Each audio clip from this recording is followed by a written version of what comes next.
بربند دهان از نان، کامد شکری روزه. دیدی هنری خوردن، بینگر هنری روزه. بعد هنر را میبینی، هنر خوردن را خود دیدی 11 ماه، یک 30 روزی هنر نخوردن هم تجربه کن.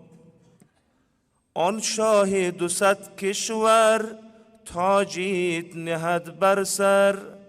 بربند میان زوتر، کامد کمری روزه. کمرت را ببند. شد معذره، رسول خدا کمر خدا خوب میبست. یجتهد مال لا یجتهد فی غیری، تلاش میکرد. احیا لیله ایقظ اهله، شب را زنده نگه می داشت و خانواده خود را بلند می کرد و بیدار می کرد.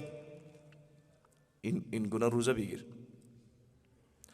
زین عالمی چون سجین، بر پرسوی علین. بستان نظری حق بین، زود از نظری روزه.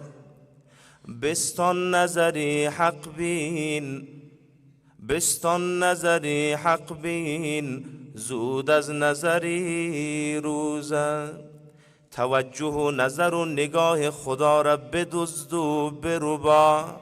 ان لله نفحات، حدیث در این شبها خدا توجه دارد و اشعه نور خدا بر دلها میتابه. لذا از این سجین دنیا به اعلی علیون پرواز کن در این شبهای رمضانی. ای نقره با حرمت، در کوره این مدت. آتش کندت خدمت، اندر شرری روزه. مولانای بلخی است دیگه، میگه ای نقره با حرمت، ای طلای با حرمت. ای انسانی که مثل معدن طلا و نقره هستی، بسوز تا طلا بشی، تا نقره پاک بشی. در این 30 روز بسوز. رمضان سوختنا، بسوز تا بسازی. نقره و طلا را این که حالا گردنبند و حمائل زیبارویان می شود طلا، بعد از سوختن در کوره زرگر به این حالت رسیده. تا نسوزی نمی سازی.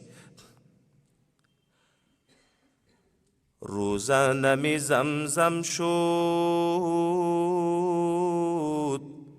در عیسی مریم شد. بر تارمی چارم شد، بر تارمی چارم شد. او در سفری روزه.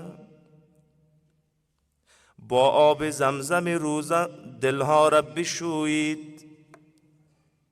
این فلسفه داره روزه. با پر روزه پرواز کن، کو پر زدنی مرغان، کو پر ملک ای جان. این هست پری چینه، وان هست پری روزه. پرواز مرغ را با پرواز ماه رمضان اشتباه نگیری ها.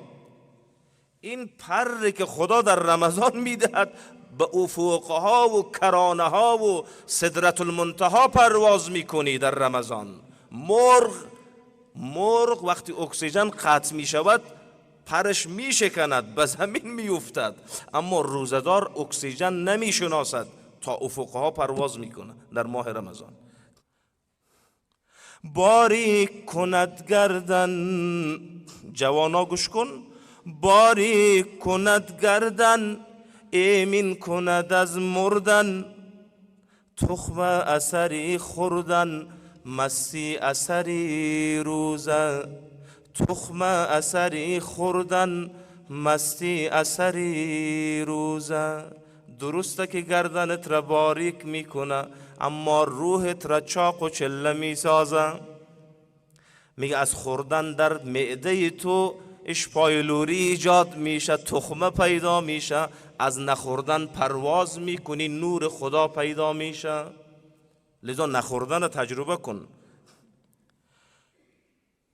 30 روز در این دریا، 30 روز در این دریا، پا سر کنی و سر را، تا در رسی ای مولا اندر گوهری روزه.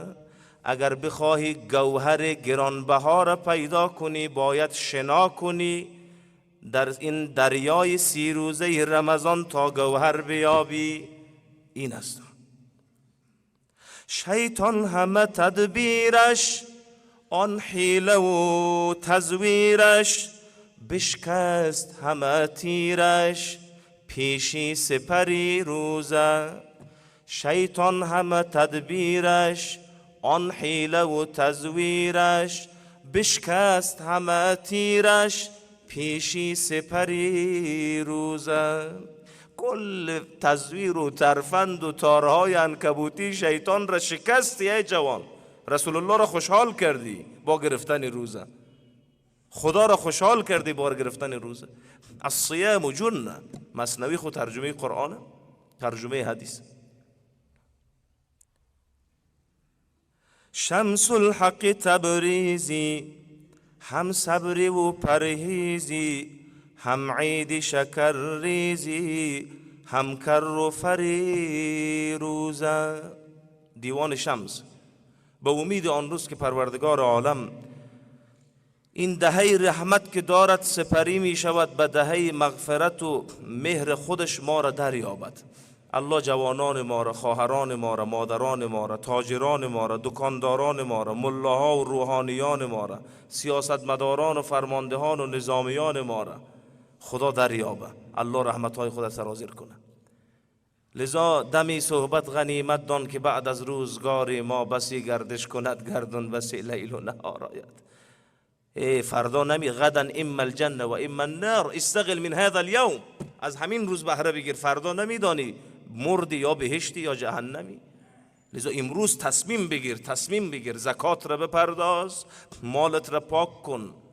زکات مال همون است که میفهمید زکات بدنت این روزه گرفتنه. کم کم 5 کیلو از 80 کیلو وزنت کم کن، زکات بده، در راه خدا ذخیره بشه. طول کن خودت را، وزن کن. قبل از رمضان 80 کیلو وزنت، جوان با غرور و با هیبت و با صلابت و با قدرت و بازو. بعد از رمضان 75 کیلو شدی، 5 کیلو زکات در راه خدا.